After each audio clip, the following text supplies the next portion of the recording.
Hey guys, welcome back. SilverContrail here. Once again, we are playing on the SolitaryCraft world. A couple of quick notes before we get started here. One, there's probably a server Let's Play coming up in this channel's future. We'll talk more about that later. I mentioned it at the end of the last video, and things are getting together. We're getting a pack together, and it should be interesting. But we're still working out a lot of the details, so I will keep you guys posted on that. The other thing I want to mention briefly is Agrarian Skies. If you guys could maybe leave a comment below on whether or not you would like to see an Agrarian Skies Let's Play. Direwolf and Pahamar are now doing that as well, and there's a couple of other people that have been really getting on me to go ahead and do a Let's Play of that, and I'm very interested in doing so. If you're unfamiliar with it, it's basically Skyblock Survival in modded Minecraft, so we will have some fun with that if we do play it. But yeah, just let me know if that's something you're interested in, and that's about it. That's all the preface for this episode.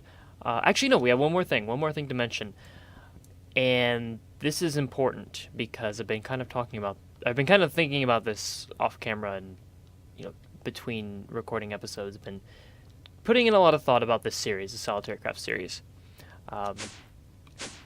This is episode 20 now, and I started this series in February, and being up to episode 20 now has got me thinking, this series doesn't have a whole lot of views. Not a whole lot. So, I don't know if it's the size of my channel, or if just people aren't watching, whatever, but I'm going to be trying, again, to change some things up maybe, and I think maybe doing a different LP, kind of slowing down on this one a little bit, may be the way to go. I'm not sure. I'm going to be kind of asking around, seeking some advice from people, and trying to figure out what's going on, because it's getting to the point where it's not worth it to upload. Because I tried to upload this series like every other day, and I've definitely fallen behind on that, but I've stayed pretty good with it. I would think this is definitely the most frequent I've uploaded a series on this channel, and yeah, I'm just not seeing a whole lot of reward out of it. So I don't know. Something's gonna have to change. This isn't working, but we'll figure something out. Anyways, today I'd like to get to work on some stuff. The main thing I want to work on is getting this grinder, this mob system, and this mob farm all hooked up correctly, because it's been I've been neglecting it. Let me make sure my sound's good. Okay. Always forget about that. So on the top of this, of course, we have the spawner controller. We can look at the info on this guy. You can hook this up to spawners that you pick up with RotaryCraft, and you can basically supply it with a amount of power, and you can change some settings on here. You can see you can disable it, enable it, change the spawn delay on it, those sorts of things. What I would like to do is have it always on, and I think you can do that. I think. Don't quote me on it quite yet. But to do that, we are going to have to hook it up. And I've got some stuff to do that, to supply it with some power. And how we're going to wire this is, I think, from the back. Hook it up, right? So the block itself that I need to put it... So I actually need to go... Where does this need to go? This needs to go right... Because I'm basically on top of the spawner right now. So this isn't actually... I kind of want to put it right where I'm standing, and I can't actually do that because I'm standing there. Go figure. A mod tried to access invalid slot 6 for inventory, tile entity, spawner controller. Oh, okay then. I will, sure. Okay. Anyways, this is what I wanted to do. This is what I wanted to set up. Let's get this out of here. And it's turning night already, because that's my awesome planning at works. Where am I? Oh, okay. So this set of bevel gear... Oh, wait, is this not hooked up right? Maybe this isn't the right location for it. Maybe I do need to go down a step. Uh-oh, I need that. Come back here. Oh, skeleton. Ow! Ow. Ow. You're dead. I thought you gave it power from the side. Where is my angular transducer? Let's figure out where this thing wants to get power from. Oh, okay, so we can receive power from any of the sides on the actual spawner itself. Okay, that makes sense, I guess. Somehow. There we go. Okay. And now we want to get out a screwdriver. Actually, let's get everything into my inventory that I'm actually going to need, which is all of these things. Which side is this? Is this like red side, purple side, orange? No, this is yellow. Okay. So we want to do yellow as the output, which it's already set to. Good. And then we want whatever this side is right here. We want this to be our... Or no, we don't. We want... I am all sorts of confused this episode. We want this top part, this blue part here, to be the input. So we put input here. And that should do it. Now we have to send down a cable to it. So we could do this like this. These are bedrock shafts. And all they do is they transmit the power that we're going to be sending it. So put one of these down, put two of these down, and then we want to put down another bevel gear, which is right here. And of course it's not set up right.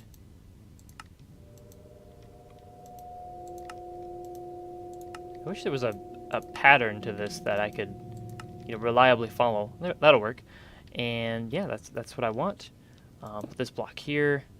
Now the question remains: does this let light? Yes, it does. Dang it! Dang it! Dang it! Dang it! Dang it! I really wish this wasn't letting light through, but unfortunately it is. Actually, it won't matter because if I take these torches out, now, yeah, there's no light coming in. As long as I just don't have mobs able to spawn up here, I'll be okay. So let's put down some torches again, and now we need to put a magnostatic engine. We put this right here. And if I give this power, it should power the spawner controller. The only other issue is that I don't have access to the spawner unless I actually dig a hole and I get at it like that. The next thing we need to do is wire the power, which is going to take the tesseract here, and I don't think I actually have the cables. Oh no, I do. Okay, good. We have some conduits. I don't think this is enough, but we will see what's going on with this. 4, 5. Oh, good. Good. Awesome. Awesome. So this should give it some power. Charge it up. I'm gonna go check the power supply. I changed some stuff up with the power supply, and I want to see if it's draining power. Okay, it is draining power for now while it charges up that engine, but I don't think it'll be that big of a draw because I won't leave it on all the time either. Everything should be fully lubricated too. I had an issue earlier where I planted some water right here, and I was just gonna destroy it by placing the fence on top of it, and it touched the water here and it updated it. So it was a mess basically. I had water all over the place, and it's going back up. Good. Okay. Cool. So the next thing we need to do is possibly switch the power over. This is something that I've been kind of working on. Water power 2 is going to be a different line of power, and this is kind of to save me with having to make multiple tesseracts to transfer different items. Like I can use this to transfer both power items and finally fluid, depending on how I want to set it up. So what this will probably end up doing, this water power 2 line, will be all of the mob essence, more power from the water wheels, the hydrokinetic engines, and finally the items coming out of these mob farms. So that'll probably be what I use that frequency for. Okay, now that we've got this going, let's see if we can give this thing some power. So let's turn it on. 1 tick. I don't know how much power this thing needs. How much power does this need? It is receiving 0 power. It's not receiving anything. Let's pump this up a little bit. Is it receiving power now? Apparently not, so something's wrong with my line here. Oh, I bet I have this... Yeah. I bet I have this shaft backwards, so let's get this changed around. Yeah, you can see the shaft is not moving at all. So we're going to need to bring out that screwdriver again and shift click it, and now you can see that's turning. This one isn't turning though, so we need to turn that as well. And oh, this isn't turned around right. What's going on here?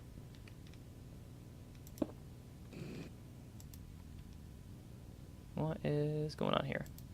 Output side blue, output side gray. Nope. Output side orange. There we go. Okay, now it is getting power. Now, oh, cool. Now I can access it. Sweet. Let's get rid of this and head back upstairs. That jetpack is so noisy. Okay. So, let me just check. 560. Is it always going to be like 560? Okay, so it doesn't have enough power. This is enough power. This is the 131 kilowatts, which is exactly how much this guy needs. You can flip over the page. You can see 131, 100,000 watts.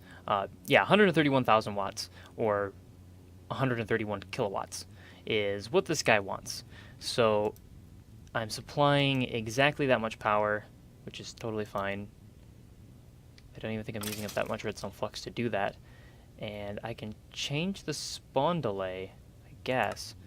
Spawner hacks allowing you to either shut it down completely or adjust the spawn rate as you see fit. The minimum allowed spawn rate is determined by the power input. The minimum allowed spawn rate. So can I put this at 560? I don't know what that does.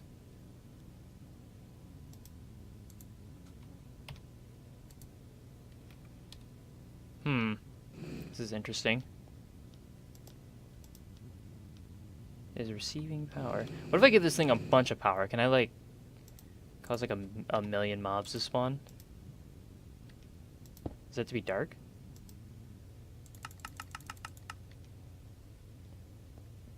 What happens now? Oh, there's still light down there. Let's get rid of these. Okay. I've given you like infinite power. Should be doing things. Why are you not doing things? Did I break it? Maybe I broke it. Alright, let's turn that down. Oh, wait, no, they're spawning.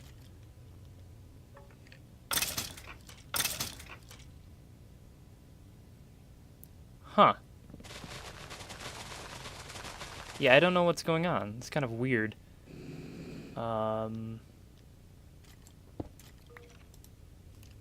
Disable, enable? Spawn delay is infinity. Oh, okay, I see. I see now.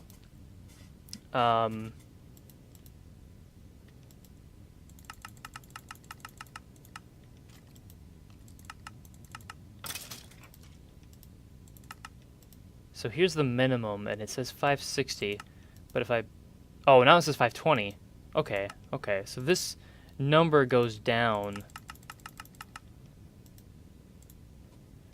So if I set it to 360, does that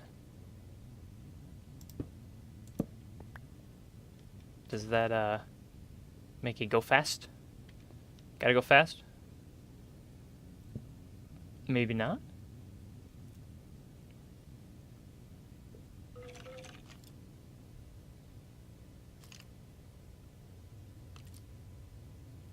Huh. Well, so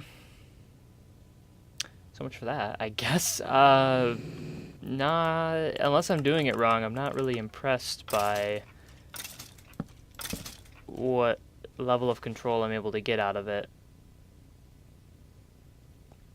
That is too bad. And since I can't control it on a redstone signal, yeah, that's really a bust. Yeah, okay, okay. Well, lesson learned. I don't know how, maybe the room isn't big enough. I don't know, maybe I'll have to experiment with it. Anyways, what I wanted to do with all of this stuff, and really, I can mostly do it with what I have here. I'm wondering, actually, okay, one last thing we need to check. I'm curious about this. If it's powered, will it stay on despite me being like across the room? Like, will it continue to spawn mobs is my question. let's see.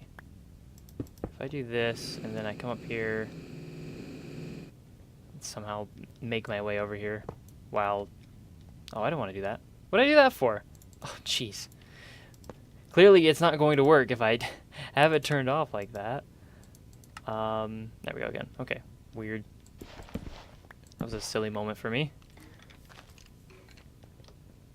Yeah, let's test it with the, everything disconnected. That makes sense.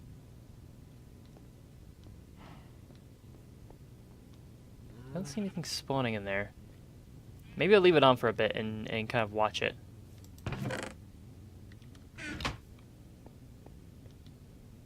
Anyways, okay. What I wanted to get to today. The other thing. And I might take a break before we get to this, just to make sure I got enough time to do all this stuff. MFR has a lot of cool things with enchanting and disenchanting and auto anvils and all that sort of stuff, and it's all based around the mob essence, which is the green gooey liquid you see coming out of here, that the grinder produces when it kills mobs. Mob essence is used to power the auto spawner, which I have right here, and amongst other things. And we can also use it to automatically enchant books. And so that's what I wanted to do, although I'm going to have to make more cables, more conduits, because I am now out of conduits. But we can kind of play around with this, I think. That's way too far. Why did I put 2 down? I've been toying around, as you can probably see, I've been toying around with some lighting ideas. I have the inverted road lights from MineFactory Reloaded down. The Auto-Enchanter, okay. This guy. So basically, you can, as far as I know, you put in mob essence and you give it some power, you put a book in it, and then it runs through. So I took a short break. I actually got interrupted, so I had to pause for a moment. And I decided to go back and kind of look over these machines real quick. And I also toyed around with some other things in the meantime. I fixed my issue with the system over there. So that's all fixed. So we'll get to that in a bit. But for now, I do want to talk about these machines since I was getting on that topic. So we've got the Auto-Enchanter, the Auto-Disenchanter, and the Auto-Anvil. All these machines deal with experience and enchanting different items, those sorts of things. The Auto-Enchanter is basically an enchantment table that allows you to set what level you want to do an enchant at. What it takes is mob essence and energy. The mob essence, of course, that we get from this guy over here. When it kills a mob, you get 100 millibuckets of mob essence, and that goes into here, which we have thankfully quite a bit of. Go ahead and grab that. So that mob just died, so it would go in here. I think it's being stored in the Tesseract buffer. I actually don't know like how much of a buffer this thing has, or it might be being stored up here too. Of course, that's full. You can see I've got my cow spawner in here. This is how I was getting the leather earlier. Or wait, we haven't talked about that yet. I actually I recorded a section afterwards, and I didn't like it, so I got rid of it. So I'm kind of confused about what we've talked about and what we haven't. I used that to get leather for something that was up there to fix the problem I was having, so we'll talk about that in a bit. In the meantime, the Auto-Enchanter takes mob essence and energy to do an enchantment. It takes more, of course, if you want to do a higher level enchant. So what we do is you can either put a book or an item in there. I'm going to go ahead and put a bow in there because I want to see what I can get out of this. So you can see that it is doing its work.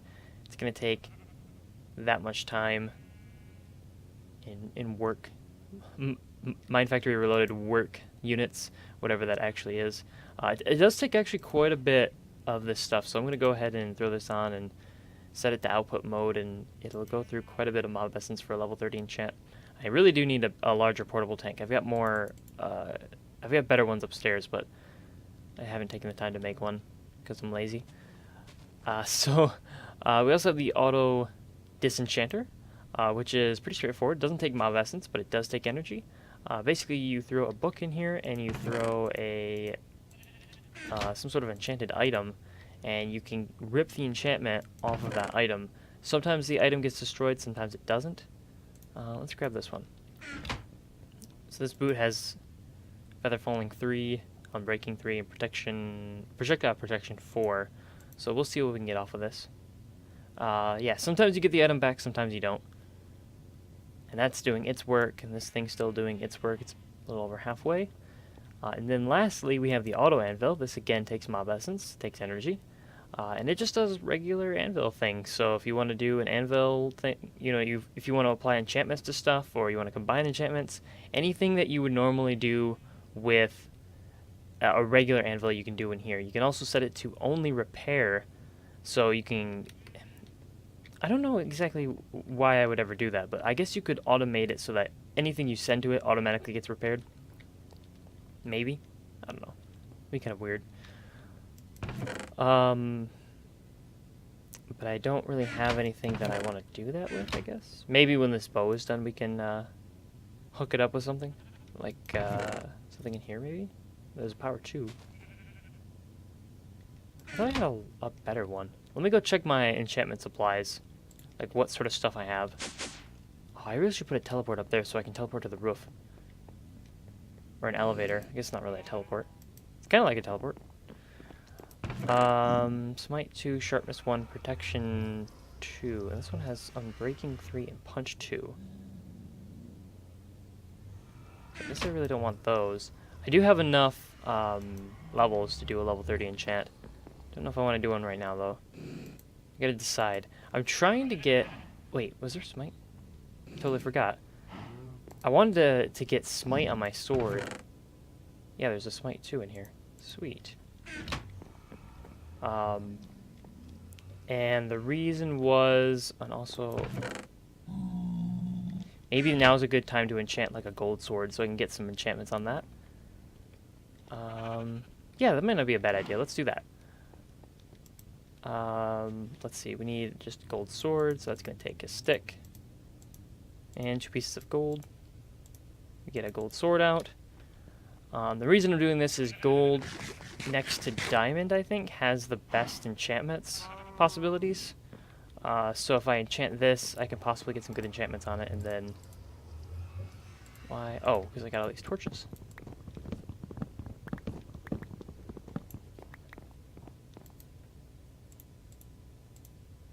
Fire aspect? Oh, that's not too good.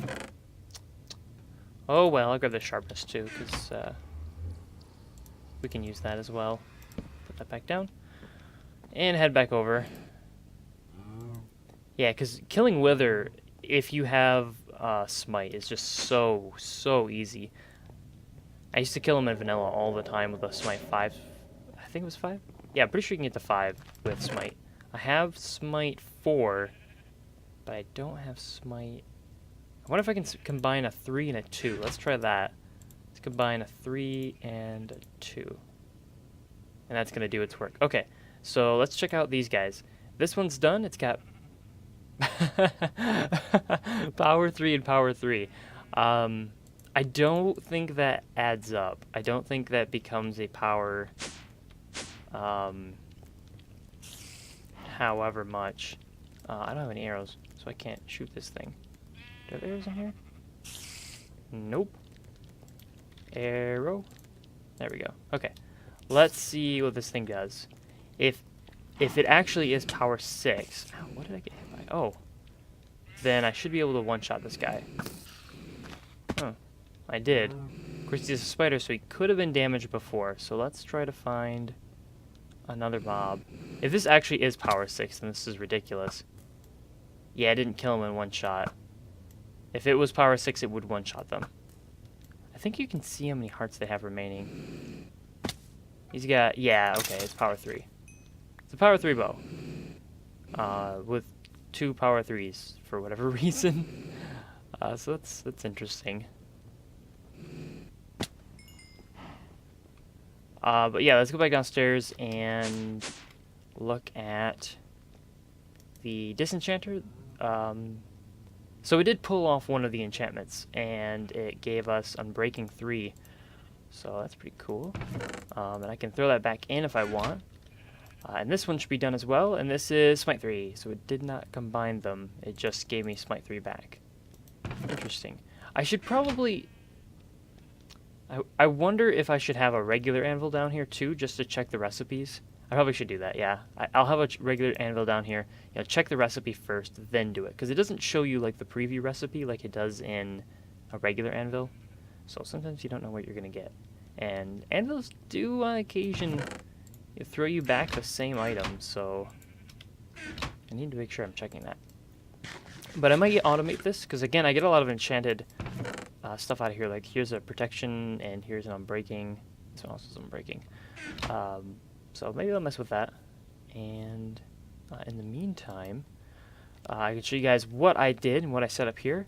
So here's the normal room. Here's everything going good. And if we flip the switch, we can start spawning a huge number of skeletons. We flip it back, and they are all getting nom nom done by this guy.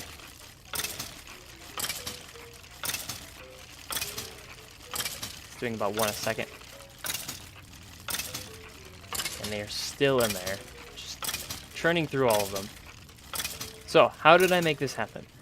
First of all, this is a wireless transmitter for Redstone Logic. This is from, I think, Chicken Bones mods, and it's very similar to the Red Power transmitter receiver. I have the receiver up here. You can see the power cable going up, and if we jump up here, here is the receiver, and it's pointing at the engine, the magnostatic engine, which is set to, I believe, just full power. So anytime I flip it on, it's immediately going to turn on this engine. It's going to go full power, transfer its power through these 2 CVT units, and then it'll go down the shaft that we made earlier. The CVT units, these are basically gearboxes that can be changed to any setting you want between 1 and 32 for speed or torque. I've used these before. I used one before I got to bedrock stuff, and it's pretty helpful. You know, it works, does what you need it to do. It's pretty straightforward to make. It takes a little bit of diamonds, but the reason that I wasn't using them before is because they take a lot of these belts, and these belts take a lot of leather, and that's why I was talking about the cows earlier. But thankfully, I was able to get enough leather to make all of the belts for these things, thanks to my spawner. Otherwise, you can just get them usually with a really big cow farm. The lubricant, though, this is kind of a pain. Once you give it the lubricant, it has it forever. Unlike other gearboxes, it doesn't use up this lubricant. You just have to give it 1 bucket, and it's good to go. But if you break it, obviously, you're going to have to pick up all of these belts, and then the lubricant's going to go away. And anytime you put it back down in the world, you're going to have to resupply it. So that's something you're going to have to watch out for. And that's why I like using bedrock. If you place it down, those 16-to-1 bedrock gearboxes, you don't have to worry about lubricant at all, or belts, or anything else. They just work. But they only go up to 16-to-1. This one's at 32-to-1. So I could either have 2 of these, or I could have 4 16-to-1 gearboxes, bedrock gearboxes. And I just decided for space purposes to just go with 2 of these, and it's fine. So again, if we turn this on down here, you can kind of see this is getting power, and it's sending that power this way. And it's spawning a lot of mobs. I need to turn it off before my game starts to lag.